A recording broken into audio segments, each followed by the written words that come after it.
Greetings to another video. Actually, I don't know why I'm so high-pitched when I say that. But anyway, today I'm going to talk about ultra distance riding, racing, and I guess the reality of it, because, I mean, I'm not an expert. Just let me start off by saying I've done one ultra event. And an ultra, I would say, is anything more than 1,000 kilometers in like a set period of time, like quite short with like minimal sleep. That's what I would class like an ultra event.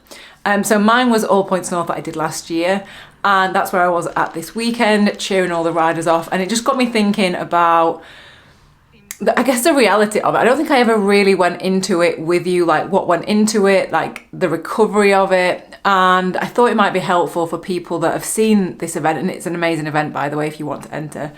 But I think a lot of people maybe go into it. I definitely done my first year trying it, and completely, totally underestimated like what went into it to be able to do an event like that.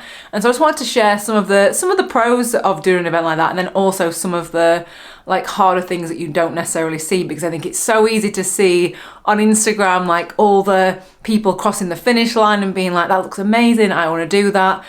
But actually I think I should share the reality of it. So first thing are the pros of it. So the main thing for me, and it's still the most proud thing that I've done on a bike, is All Points North. So having a goal to work towards, it took me like 3 years to do it. The first year I scratched because of the wind and it was just so bad that I quit. Second year I got an Achilles injury. Third year was the year that I actually finally did it. So I'll leave a link to that video if you want to go and actually watch my experience of it. So yeah, working towards a goal was amazing. It also made me even more independent, self-reliant, and confident in my abilities on the bike to ride far distances, but also be able to, you know, sort out problems if they came up. So that was a major thing. Also, the community is phenomenal. It's such a nice, warm, encouraging community to be in. And yeah, I love that side of it.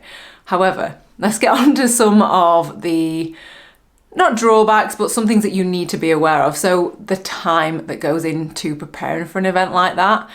And for me, like basically very in a nutshell, short version of it, had a head injury in the November. And so I'd started training in January after I'd had enough time to recover from that. And so I just built up quite quickly. So from January to May, to the end of May actually, because the event was the start of June, I just spent pretty much every weekend doing long rides, building up my distance, just doing a lot of riding. And I'm not someone, I don't really know anybody that could just knock out like 1,000 kilometers without any training.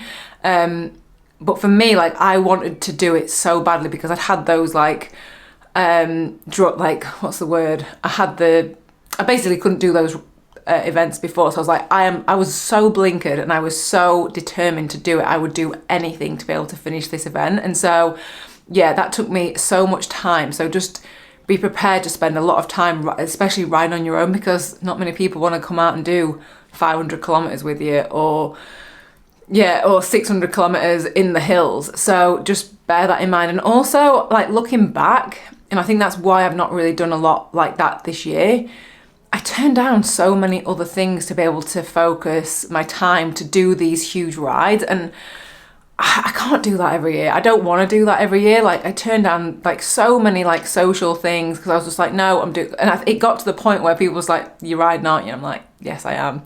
And that's good if that's what you love to do, but actually I want to be a bit more rounded and not just do loads of long rides on my own. I want it to be more sociable. So that's one thing to bear in mind. Also, the sleep deprivation. So with these events, you're on minimal sleep. I think my distance and elevation, because with All Points North, you create your own route. I think it was like 1,100 kilometers, maybe 16,000 meters elevation over, I think we set off on Thursday night and I got back Sunday night. And I think over that, I'd probably had 6 hours, 7 hours sleep maybe. And that is not like, your body needs sleep and there's a reason why you get tired. And pushing past that, I just don't feel, me personally, I don't think that can be good to do that so much, because after the event, even though I had like a couple of nights sleep, really good sleep, it took me about a week 10 days to feel normal again. And I wish I could describe it. I just felt weird. I just felt like off it. No matter how much sleep I got, I just felt odd. And so that's like a massive thing to bear in mind. And yeah, not having much sleep is not good. Although All Points North now have put in like a mandatory 3 hours sleep. I think it's per 28 hours. But anyway, I'll let you look that up on the rules if that's what you are wanting to do. So yeah, and then also the things like when you don't have sleep and you're pushing your body to extremes, I think this is why they've implemented it. Your judgment, your reaction times, everything is out of whack. And apparently, I can't remember what study it was, but having like so much sleep deprivation is linked to, or like has the same effect as like drink driving. You have the same, not drink driving, but like you have the same response time as someone that is under the influence of alcohol. So that's like so important to remember. So just look after yourself. That is so important. And also the thing with sleep deprivation is that when your body's tired, it's not moving in a way that is, I guess, the most efficient, and then you can pick up injuries, aches, pains. And for me, like I had like the perfect bike set up. I'd never had any pains. I didn't actually during the event, but when I got back, my hands were like numb for, I'd say 6 weeks. They just felt like, it wasn't like a strong pain. They just felt like fizzy. That's kind of the only way I can describe it. And apparently it's because the pressure on your ulnar nerve. And I know so many people that have had longer term injuries from that, of like it's like just basically the road vibration through your hands. I know some of you might say, oh, just use TT bars. But on an event that hilly, like I don't really know if that would have helped.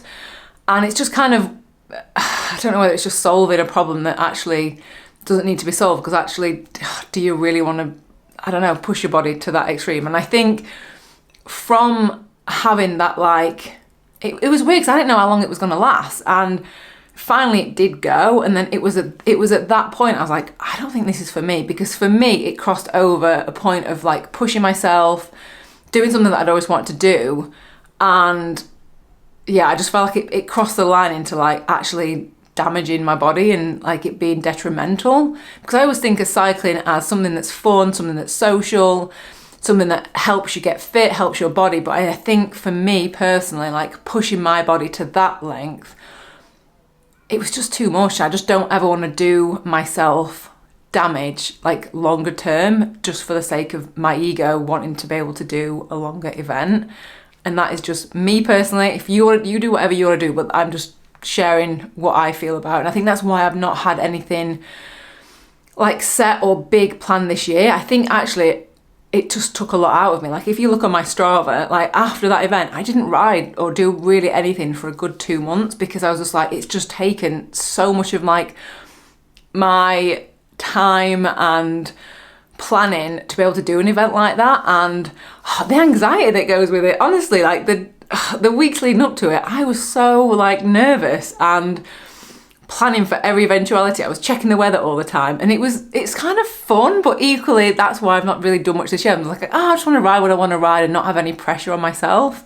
And I guess the other thing is, even though you're traveling a long way, like it was like 1,100 kilometers, I felt like I didn't really see much. I think because, I mean, you ride in the night for a lot of it. I don't know. I just feel like for me, I want to be able to see and like stop when I want to stop.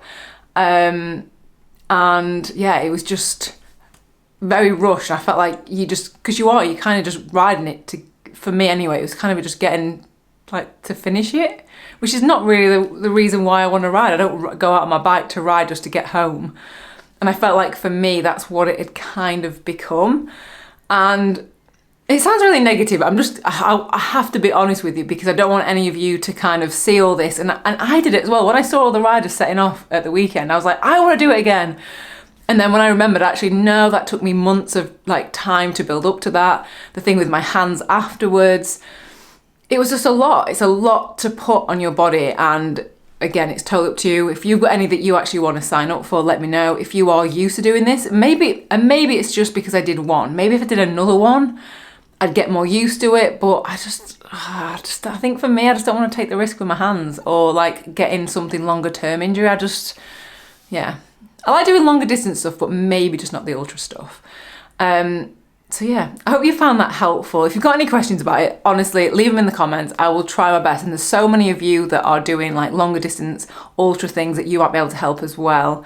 But I think the final thing I should say is you have to enjoy it and you want to do it. And I think for me, doing it once was enough. And I just want to go on still long rides, but maybe just give myself a little bit more time to sleep and enjoy my surroundings. So yeah.